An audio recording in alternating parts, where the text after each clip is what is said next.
Everyone, my name is Joris Peels, and this is another edition of 3D Printing News Unpeeled, brought to you by 3dprint.com. So this is like three items of news that are all have earth-shatteringly large implications. Now, of course, this is all kind of research; it's all very early, so we don't know if it'll actually pan out. But it's very, very promising, and a very, very promising day thanks to that. So first thing, we all know that photopolymers are exciting, but at the same time also quite problematic. We've got skin sensitization issues.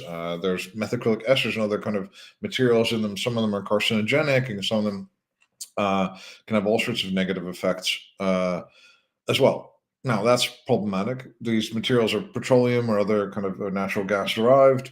They also can't be recycled afterwards. Your resin 3D printed object is a thermoset. It's not a thermoplastic. So thermoplastic is grind up, use it again, and these thermosets, basically you can't in a meaningful way recycle a thermoset. You can grind it up and turn it into some kind of filler for something, but not in a kind of really truly useful kind of way. So this is really holding us back, and it's holding us back for bigger adoption, especially in consumer goods and stuff like that. And it's holding a bunch of people back from, frankly, printing more. They would want to print more, but they kind of feel a little bit guilty because of these materials. So now, thanks to the University of Birmingham, there is some good news. What they've done is they've used these lipoates. It's kind of like a fat.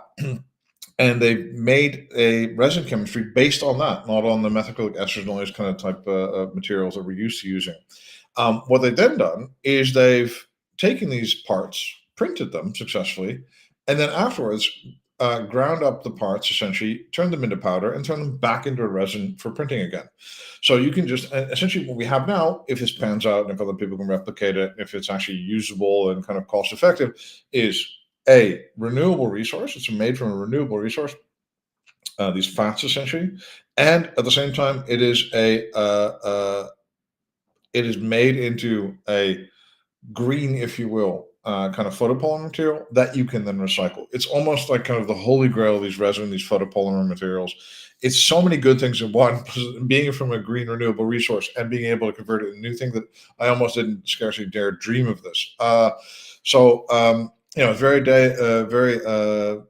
Very early days for this, but it's a really very, very exciting kind of news item, and it's very exciting kind of news. It's called a renewably sourced circular photopolymer resin for additive manufacturing. It's in Nature, and you should catch up with it, read it, whatever, and hope that that somebody's going to make this true, because this could be absolutely fantastic for consumer application. Also, I think for use at home. Imagine you could just keep reusing your resin over and over again. Imagine what that would do to the cost structure as well, and how easy it would be to print these things in a very, very sustainable way. So that's absolutely fantastic. Now, another thing is another paper, 3D printing of glass micro-optics with sub-wavelength features and optical fiber tips. Now, we've talked about these kind of things, these kind of papers a couple of times already.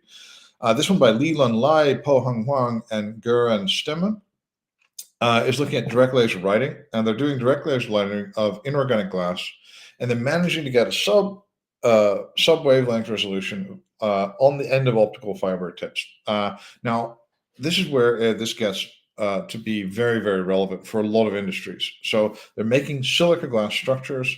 They're also making something called nano gratings. But these silica glass structures, the fact they can make these silica glass structures at this size means they can make devices.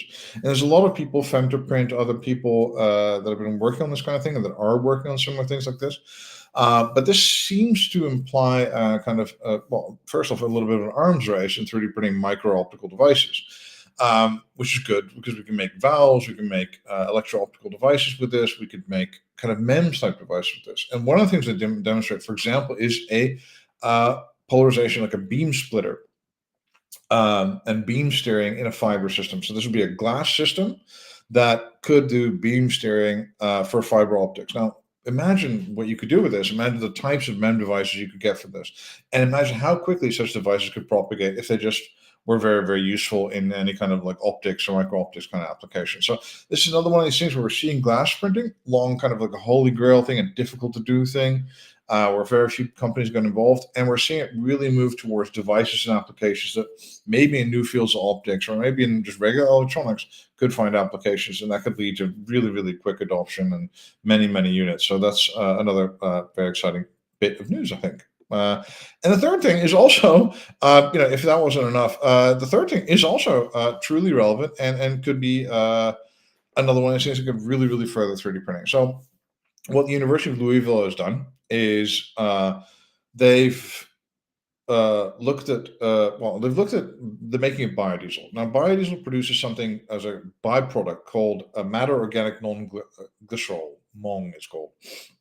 I have no idea exactly what it is, but usually it's a byproduct, and usually it just goes into landfill. So this makes biodiesel less green, and it makes biodiesel less cost effective because, of course, they have to pay to get this landfilled. And it's kind of like, if you're making biodiesel, you want it to be very sustainable as possible. So they've looked at this material. They've basically ended up doing a series of cleaning operations to it, which look a bit gunky if you think about it, which end up making biodiesel more efficient, greener.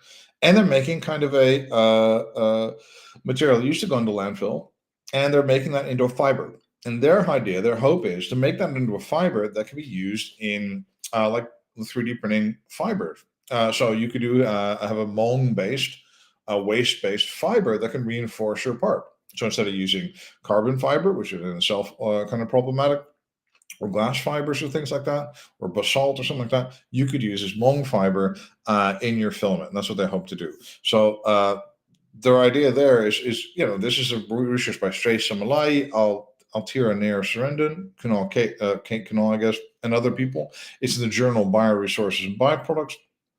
And I think that's another one of these news items where you're like, wow, you're taking a waste stream item and you're making it into something that's very valuable, and right now requires a virgin new material that, in some cases, e-glass and stuff is kind of very problematic to make. So, yeah, three pieces of exceptionally great news. One about making a filling material for filament. The other one on new application, new devices in glass, and then the other one in what I think is the biggest news of today. Sustainable, recyclable photopolymer resins, which I did not expect to learn about today when I woke up this morning. So yeah, super happy about that, and I hope you are too. And my name is Joris Peels. This is